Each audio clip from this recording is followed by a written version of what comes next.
Imagine living your life after 50 and feeling energized and excited about your future. Welcome to the Women in the Middle podcast, the podcast for women who are ready to figure out what they want and create the life they deserve. Here's your host and master certified life coach, Susie Rosenstein. Hey there, today's episode is all about how to create new traditions in midlife. Let's go. Welcome back to the podcast Women in the Middle with over 1 million downloads and counting. I'm your host, Susie Rosenstein, your master certified coach, midlife transition expert, and I am so glad to be here with you again. Now, I'm always mentioning my pets around here, and right now I put my little bird Dee Dee on a perch that's about 8 feet from me because I thought she would be happier and quieter while I was recording. And she's over there just like imitating. She's imitating me as I'm speaking to you. I don't think you can hear a lot of it, but it's kind of like when you hear an echo. That's what's happening over here. There's always something going on with the pets, that's for sure. Okay, today I want to shine a spotlight on traditions. I think about traditions a lot. I'm fascinated with them, how we get them, how we maintain them, how we continue them, and how we start new traditions. And I'm talking about all kinds of traditions. Family, holiday, anniversary, birthday traditions, summer traditions, like all of it. All of it. And as you probably know firsthand, traditions can feel like a warm, cozy blankie, but not always. Sometimes they don't feel like that at all. In fact, some traditions, they can also feel like an itchy, scratchy wool sweater, if you know what I mean. All traditions aren't amazing. Some traditions are amazing. Other traditions have become another autopilot part of midlife. Some traditions simply don't work for you anymore. And yes, I said you. They don't work for you. Because you count. And you are encouraged to put yourself first more and more these days. Seriously. Like, guess what? As a woman in the middle, you're a big girl. You have opinions, wants, desires. You have your own idea of pleasure, what makes you happy, and how you want to spend time. And this can be a difficult topic in midlife because the traditions we're talking about could have been going on for decades and across generations. So are you going to be the one who switches things up, bucks the trend, deals with the naysayers and the grouchy pants? Well, you don't have to, but you could if you want to. That's what I want you to think about today, when you just might be up to your ears in some family holiday tradition pressure and stress yourself. But whenever you're listening to this, there will be some great questions for you to think about.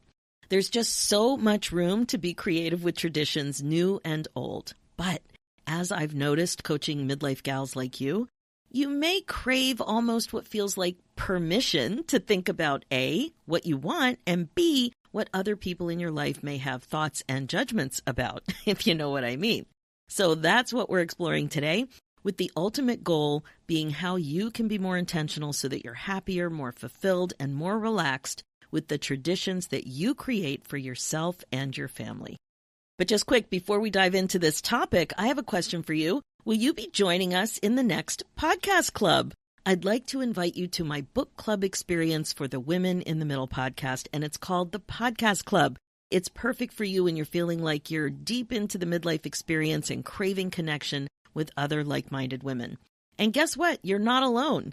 It's all about more midlife connection so you can love your life more after 50. You totally get this when you're hanging with other like-minded women, and we're talking about the podcast.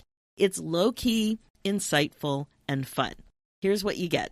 It's a 1-hour podcast club group Zoom call once a month with me and other podcast listeners so that you can share and connect.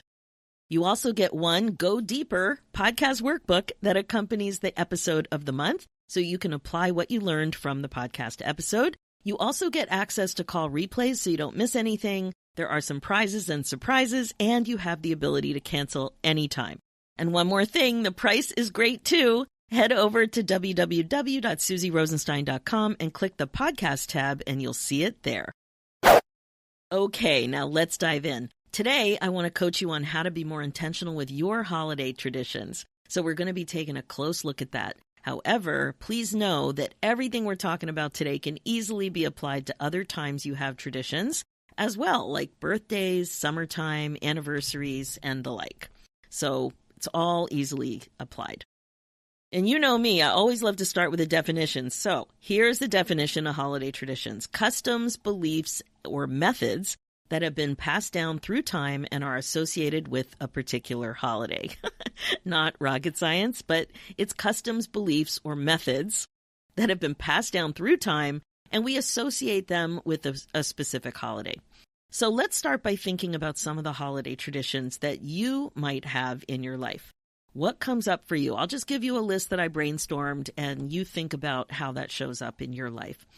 The actual meal, a specific dish, baking, cookies, putting up a tree, making a donation, singing a special song, lighting some candles, setting up the table with good china perhaps, watching football, going for a walk, inviting and spending time with special people, making a festive drink, traveling, visiting the cemetery, decorating your table, your house, your mantle, wearing special or fun jewelry, playing a game, doing a volunteer gig together, going for religious services, playing or singing in a concert, going to a concert or a show. Just some quick ideas. So you see what I mean?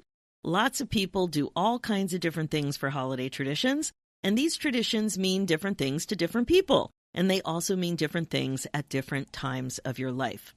So as you know, things change as we age. The kids get older. They have their own ideas about their priorities, what they do when they come home, what they want to do with you, who's invited them to do something else that might sound more exciting than what you're doing. Your parents may or may not be with you anymore. You might be missing people that you love. If they are with you, they may not be able to travel. Sometimes families can't be together, and that's always difficult. And the list goes on. Scooby-Dooby-Dooby, right? There's so many things that change as we get into different ages and stages. The other thing is, with this age and stage, sometimes you are a grandparent, and then you might have little kids around, and little kids may change some of the plans and some of the traditions as well. So, it's a different age and stage, and you have to ask yourself, what does this mean for you? Does it mean sadness, disappointment, and dismay? Perhaps, but it can also mean excitement, novelty, and honesty with yourself. It can be difficult sometimes to put yourself first. I get it. To put your own interests and priorities on the agenda at all. It happens. But let's spend a few minutes shining the spotlight on you, as uncomfortable as you might be, with the topic of holiday traditions and some obligations and thoughts that you have about what should be done. So that's what I'm asking you to think about now. Here it is. If you could do whatever you wanted, what would you do? If you honored what you actually craved over the holidays, what would it be? If you didn't care about the naysayers, the judgment, or commentary, what might you suggest, or lead, or invite people to? My suggestion to you now is to just allow those ideas, those quick little glimpses of your authentic self.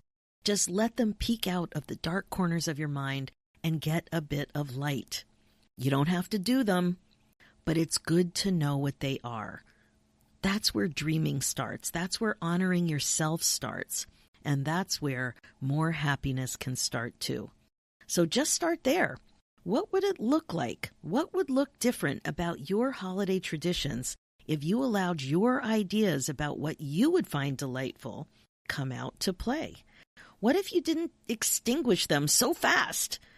That's common. That's what we typically do. That's how we squish our dreams. Like an idea pops up and we start to have all these thoughts. So one or two ideas probably snuck out into your consciousness just now. And I wonder what you thought. Did you think, oh my gosh, that'll never work? My kids would roll their eyes. I can't even imagine the reaction. What would they say? Nobody likes change. They're never going to do this. Yikes. I couldn't even suggest it. Stuff like that. Just notice. Now ask yourself, what would it be like for you to have an idea or two just like this, but you noticed that you weren't so focused on what other people would think? The judgments and the criticisms. In other words, if you could release your urge to people please, what might this idea look like for a new holiday tradition? Or at least a tweak to something that you already do, or maybe something new, or a change every once in a while. A change every once in a while. So I love coaching you to be a bit more open with your dreams, a bit more open and accepting of what you actually want.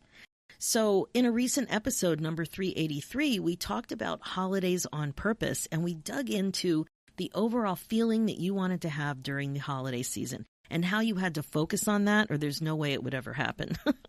So if you want to hear more about that, check it out. But in today's episode, I'm asking you to actually dream. It doesn't need to be a vast dream. It doesn't need to be huge, but just something. So let me just ask you, are you familiar with some of the research about regrets? Just want you to think about what you want. It's quite common for you to regret things that you decide not to do. And that is so interesting. But people also talk about regretting not allowing themselves to be happy. That's when you know you want something and you don't allow yourself to experience it. Another common one is not being authentic, not being who you really are. And that would mean, in this case, tuning in to what you actually want. Now, that one is often related to people-pleasing, which is why I bring it up now. Or when you want others to approve of your actions, right? That's what it means. Is that you around the holidays? Is that mostly the way you are? Are you aware of it if it is? Do you like your reasons for being that way? You know, just think about what's happening. I'm not suggesting that you don't consider others. Don't get me wrong. But I am suggesting that you consider others as well as considering yourself. Don't leave yourself out. As we're talking about this, I'm remembering hearing some stories from women I've known for, over time who were pretty aggravated around the holidays. And I bet you can have one of these memories too, without digging too deep. So to deal with their frustration, they did things like ordering the main meal to be delivered, booking a reservation to go out, and even getting out of Dodge and canceling the holiday, the way most people considered it, I've heard of all kinds of things. And they are really some examples to think about. Like, it's kind of like when you're burnt out. Do you want to get to the point where you're just not you're not enjoying it, you're just not on board? Like, that's not great, because it's really an opportunity for some amazingness. So really think about it. Are you going to get that frustrated if you never put yourself first? You're never on the agenda when it comes to holiday traditions. And I've also heard stories about starting to volunteer as a family over the holidays, making sure to invite people over who don't have families to celebrate with, booking a massage to coordinate with the festivities, taking a vacation with the family and not celebrating in the traditional way, doing something in honor of loved ones who are no longer with you. There are so many ideas that you can try depending on what you want to do and what's novel and fun for you. How do you get your jollies? It might be a recipe change, or maybe it's by asking someone else to cook something or for everybody to bring food.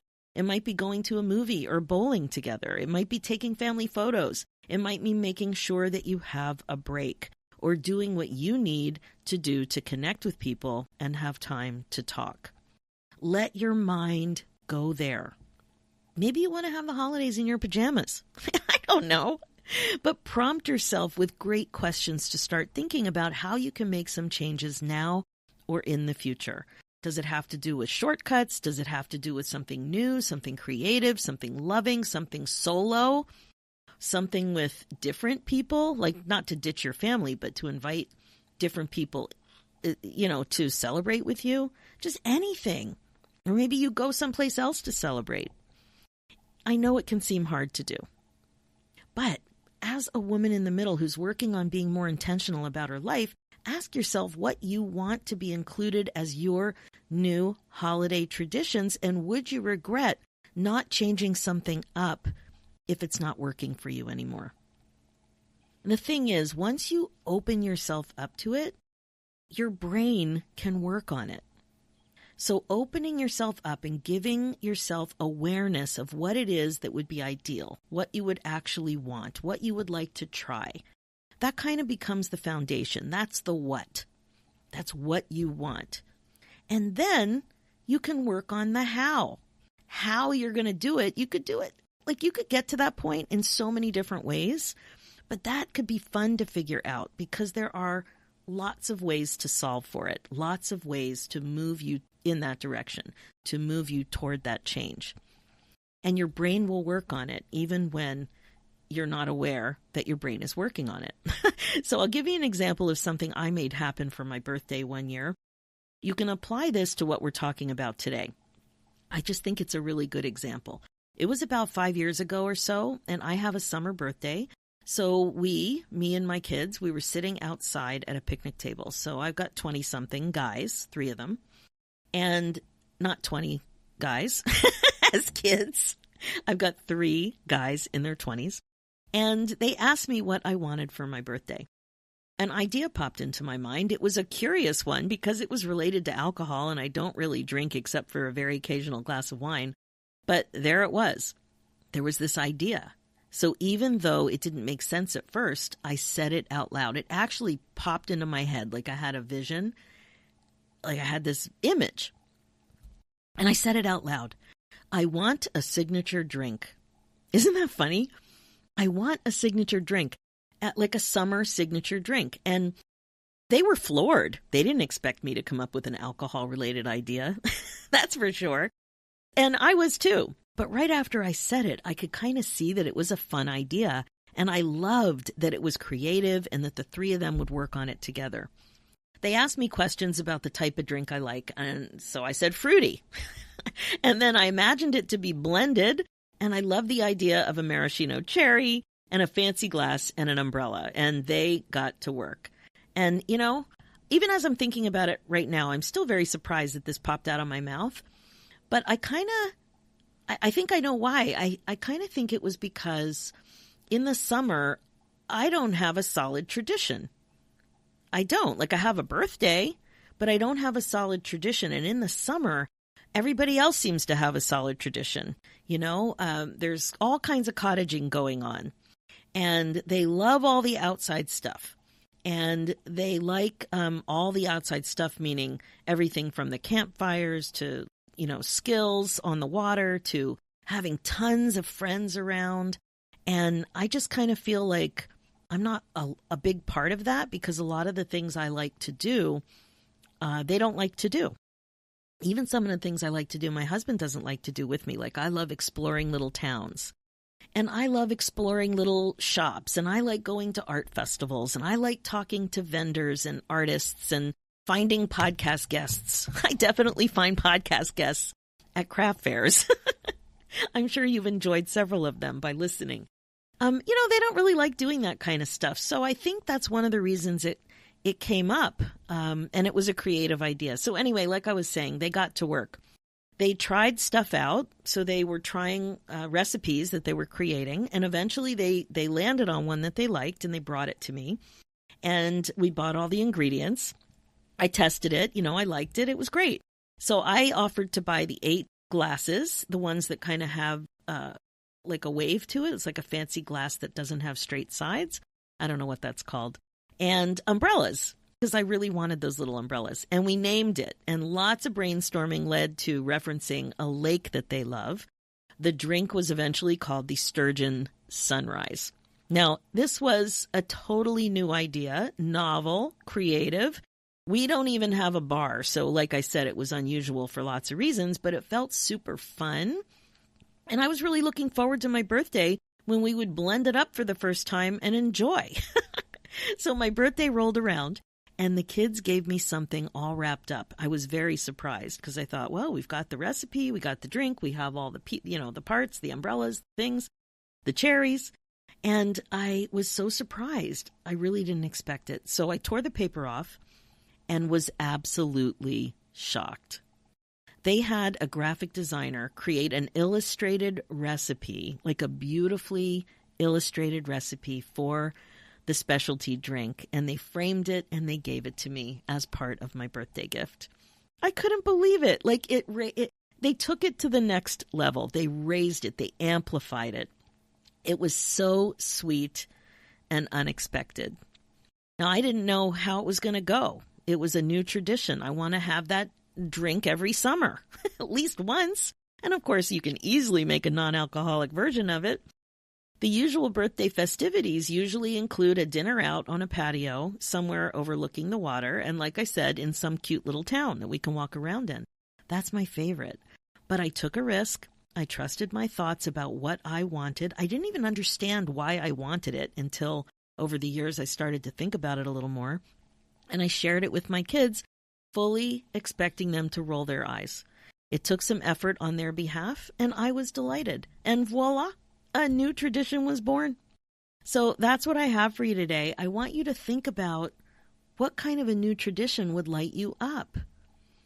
You can be intentional about your holiday traditions the same way you're intentional about all kinds of things.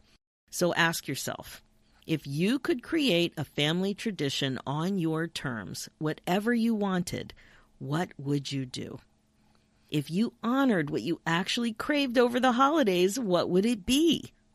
And if you didn't care about the naysayers, the judgment, or commentary, what might you suggest?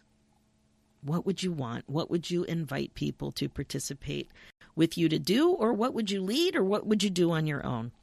So, my friend, sit with those ideas about what's possible. And you never know what you might do next. You never know. But we do know that it all starts with your thinking, one thought at a time. Okay, that's it for this episode. And as you know, this podcast is all about how to love your life again after 50. It's all about coaching you to be more intentional and to incorporate mindfulness into your life as a regular practice. This is how you put yourself on your agenda, and that's really what we talked about on today's episode. My focus as your midlife coach is to help you get unstuck, clear, and focused on your current values and priorities so you don't have regrets. I can help you create the confidence, courage, and meaning you're looking for. If you're ready to take a step, you're invited to book your momentum call at www.talktosusie.com, and we will chat. One more thing, you're also invited to purchase my new masterclass, Get Unstuck, Midlife Clarity Fast and Easy, where you can get clear about your next chapter priorities without spin, confusion, and overwhelm in less than an hour. Head over to www.midliferoadmap.com. And finally, for show notes and links, head over to www.susierosenstein.com and click the podcast tab and look for episode 384. You'll also see links there for the new show, Women in the Middle Entrepreneurs. That's it for today. Thanks so much for listening. It's time for you to put yourself first, one thought at a time. I'm Susie Rosenstein, and I will talk to you next week.